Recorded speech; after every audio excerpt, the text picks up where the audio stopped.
Talk about which is the best henna to cover your gray hair. That's one of the questions that we got this week. And hello, my name is Khadija. Welcome to the channel. And I'm a leading henna hair color expert, Ayurvedic hair care specialist, and I do gorgeous henna and jaguar body art. So the Ask Henna Sooq is a weekly series where I choose some of your questions from the comments that you've been making. And if your question is really pressing and you need a answer to that question like right now, just go to our website at hennasooq.com, click the live chat feature on the bottom right hand corner, and you can reach one of our experts and get your questions answered on the spot. All right, so let's get into these questions. We got question number one, comes from user NR4, and it said, what would you recommend instead of using Vaseline for protecting your forehead and ears? Why is Vaseline not a good option? Well, Vaseline is like petroleum jelly, so it typically is infused with mineral oil.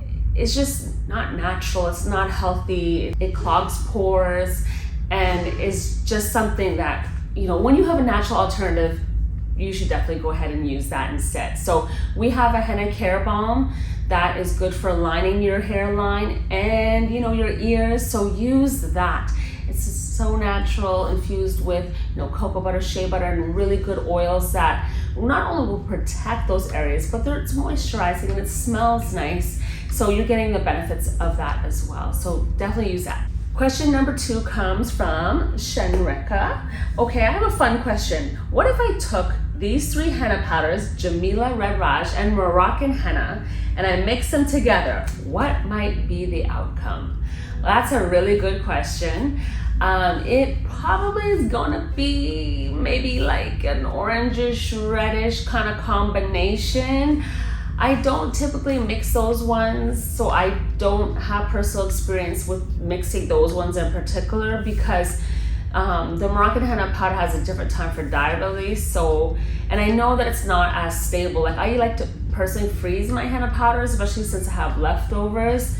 So it's not really worth it for me to add Moroccan henna. But if you're using it fresh and you're gonna use it right away all in your hair, that could give you a really nice combination of color. But you gotta try it out. I haven't really tried it. I honestly, you know, I'm transparent.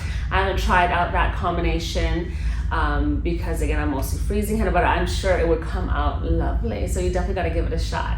Question number three comes from Marian B, 2530.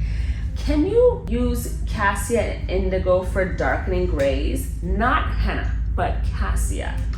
If not, then out of three henna powders, Jamila, Red Raj, Moroccan henna powder will be best for gray hair and getting that coverage. Cassia is a semi-permanent, you know, herb. Cassia does not have longevity that allows the indigo to cling to the hair strands like that. So cassia can give you a little bit of a gold tone. You know, it does produce that, and it's semi-permanent, it doesn't last very long, you know, 2 to 3 weeks. And when you're using a yellow with a black, what combination are you getting? Kind of a green. When you're using like a red color and black, you're gonna get browns, and you know, then if you do two-step, you can control it and make even a black, you know, and whatnot. But you see how like paints are, you just can't use a yellow and a black together. Like it's gonna make your hair probably kind of greenish, and it's not gonna bind as long. So it's just not gonna work. You can't use cassia. So for the number one herb that is amazing for gray coverage, highly recommend our Red Raj henna powder. You definitely have to use that. So use that to get the best coverage possible. It'll absolutely work really, really well to get you the color results that you're looking for, the gray coverage that will last at least 4 to 6 weeks until you need to do it again or do a root touch-up. So thank you for tuning in to another week of Ask Henna Sooq. Don't forget to subscribe and hit the bell for notifications so you don't miss any of our great content. And if you want to get chosen, you know, if you have a question that you want to get chosen for the series, just post it below in the comments and you might get selected. So definitely look forward to hearing from you guys, and I'll see you next time. Bye.